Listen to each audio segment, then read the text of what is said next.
La petite République de Géorgie a connu la guerre en août 2008, alors où en est-on 2 ans après le conflit? La situation sur place n'est pas réglée diplomatiquement entre les belligérants, ni réglée en termes de sécurité pour les habitants. Les mobiles de guerre sont toujours présents et pourtant une guerre ne semble n'exister que si on en parle.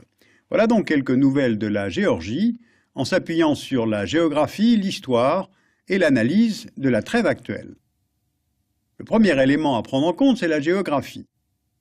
La Géorgie est au nord-ouest du Moyen-Orient et au sud des monts du Caucase qui la séparent de la Russie.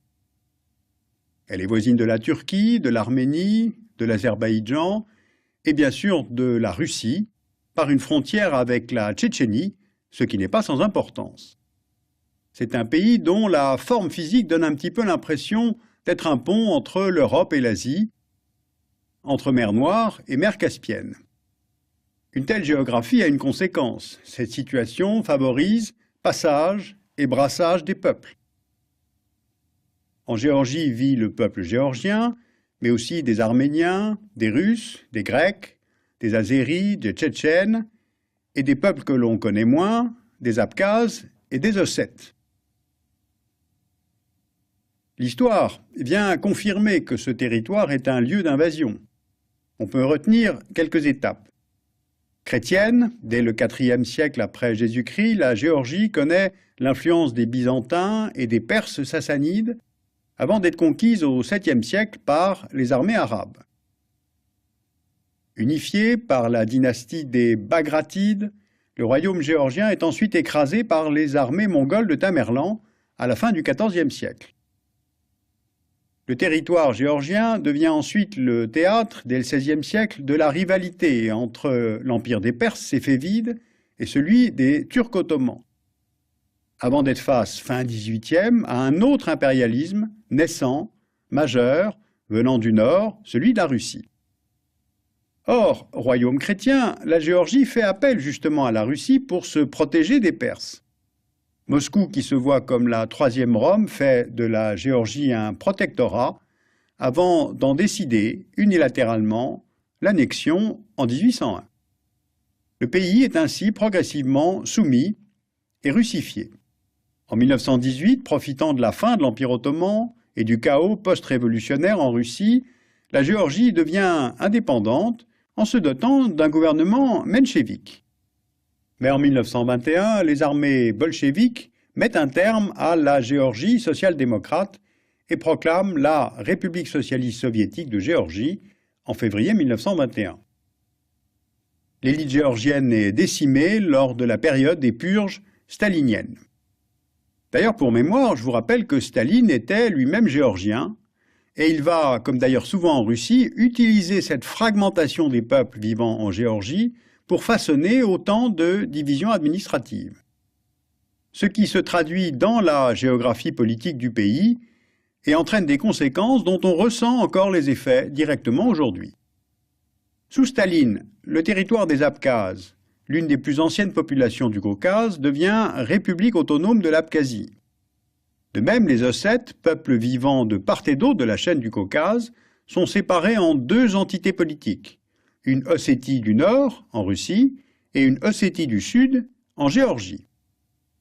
Et lorsque la Géorgie devient à nouveau indépendante, et là au moment de l'éclatement de l'URSS en 1991, Tbilissi n'a en fait qu'une forme de souveraineté limitée. D'abord parce que Moscou n'a jamais tout à fait admis cette indépendance, mais aussi parce que les fragmentations administratives de l'époque stalinienne que l'on vient de voir n'ont jamais pu être résorbées, car à l'indépendance de la Géorgie répond la demande d'indépendance des 2 républiques autonomes. Suivez bien, c'est compliqué. Les Ossètes du Sud demandent leur rattachement à l'Ossétie du Nord, c'est-à-dire à la Russie. Cela conduit à des affrontements militaires, des déplacements de population, interrompus par l'arrivée, en 1992, de troupes russes en Ossétie du Sud, qui vit depuis hors de la juridiction de Tbilissi. Maintenant, les Abkhazes déclarent eux aussi leur région indépendante en 1992. Ils attaquent les forces géorgiennes et, aidés par les troupes russes, sont vainqueurs des combats en 1993. Et l'Abkhazie, depuis ce conflit, vit comme une entité indépendante avec son président et ses propres forces armées. Au nord-est de la Géorgie, enfin, on trouve les gorges de Pankissi. C'est une zone qui échappe là aussi au contrôle de Tbilissi. Ces gorges sont frontalières de la Tchétchénie. La région est connue pour être au cœur de divers trafics et elle accueille de nombreux réfugiés tchétchènes. Et Moscou accuse la Géorgie de servir de base arrière aux combattants tchétchènes. Voilà, tous ces éléments, séparatisme armé, territoire non contrôlé, trafic de drogue, d'armes, d'uranium, plus la proximité du conflit tchétchène, tout cela maintient la Géorgie dans l'instabilité et dans l'incapacité de contrôler la totalité de son territoire. Et une telle situation a évidemment laissé à la Russie un levier pour se maintenir dans une région qui est stratégique et en conservant des troupes en Abkhazie et en Ossétie. Voilà donc résumé la situation qui a conduit à la guerre éclair du mois d'août 2008, lorsque le président de la République géorgienne, Mikhail Saakashvili, élu en 2004 et réélu en 2008, a voulu, par les armes, restaurer l'intégrité territoriale de la Géorgie. Le jour de l'ouverture des JO de Pékin, le 8 août 2008, il lance une offensive militaire contre l'Ossétie du Sud. La petite armée géorgienne n'obtient aucun résultat militaire, sauf d'attirer l'attention internationale. Elle est très rapidement battue par l'armée russe, qui pénètre dans le territoire géorgien par l'Ossétie du Sud et l'Abkhazie. Le port de Poti sur la mer Noire est bombardé, et les Russes, occupant la ville de Gori, se retrouvent ainsi à seulement 50 km de la capitale, Tbilissi. La médiation de l'Union européenne obtient que Moscou se retire du territoire géorgien et que ses troupes rentrent en Russie à la frontière de la Géorgie, sauf que les frontières pour Moscou, ce sont désormais celles des territoires sécessionnistes dont elle a reconnu immédiatement l'indépendance, et non plus celles internationalement reconnues de la Géorgie. Viennent alors se placer en force d'interposition entre Abkhazie et Géorgie une mission des Nations Unies, la MONUG, une mission de l'OSCE et une mission de l'Union européenne. Mais le mandat de la MONUG a expiré le 15 juillet 2009, après le veto russe au Conseil de sécurité, interdisant la poursuite de sa présence. Seules désormais les troupes de l'Union européenne, les missions de contrôle, patrouillent entre Ossétie du Sud et Géorgie, à proximité de Tbilissi. Les 250 observateurs de l'Union européenne restent déployés sur la ligne de démarcation entre troupes russes et géorgiennes. Mais non armés, ils sont vulnérables à la moindre montée des tensions, n'ayant d'ailleurs nul mandat de riposte armée. Voilà où nous en sommes aujourd'hui, 2 ans après la guerre. La Russie conservant un niveau élevé de troupes dans les parties abkhazes et ossètes sécessionnistes, c'est-à-dire en contravention avec les accords de cessez-le-feu. Alors pourquoi ce maintien des troupes russes? Il y a en fait plusieurs facteurs, et pour bien comprendre, il faut changer d'échelle. Premier facteur, la Géorgie a une frontière directe avec la Turquie, qui est un membre important de l'OTAN. Or, la Géorgie a fait en 2006 une demande d'adhésion à l'OTAN. Et Moscou estime que cette candidature s'inscrit dans une stratégie d'encerclement de la Russie par l'OTAN. Deuxième facteur, la position géographique de la Géorgie fait de ce pays, avec sa côte sur la mer Noire, sa position entre Azerbaïdjan et Turquie, un couloir pour le transit des hydrocarbures de la Caspienne vers l'Europe. Et de plus, l'Azerbaïdjan, depuis son indépendance de 1991, ne veut plus dépendre de Moscou pour exporter son pétrole.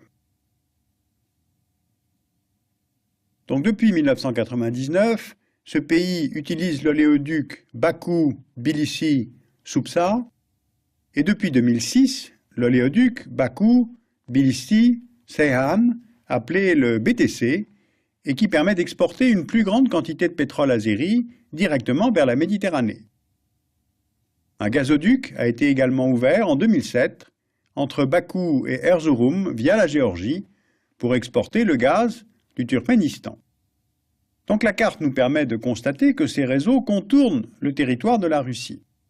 On a donc une situation de rivalité entre d'une part la Russie, qui tente de contrer toute nouvelle infrastructure ne passant pas par son territoire, et l'Union européenne, qui cherche à diversifier ses sources d'approvisionnement en gaz pour modérer sa dépendance à l'égard des importations d'hydrocarbures russes. Alors en fait, la Russie ne s'est pas conformée aux points principaux de la trêve signée sous l'égide de l'Union européenne. Elle a imposé le fait accompli, elle a en fait roulé ses interlocuteurs, notamment le français Sarkozy, trop pressé de signer. En fait, la guerre de 2008 a révélé la double vulnérabilité de la Géorgie. Les oléoducs ont été fermés par précaution lors de cette guerre, et la présence de troupes russes en Abkhazie et en Ossétie rend très improbable toute réintégration de ces territoires par la Géorgie. Donc, Tbilissi voit s'éloigner la perspective de son intégration au sein de l'OTAN.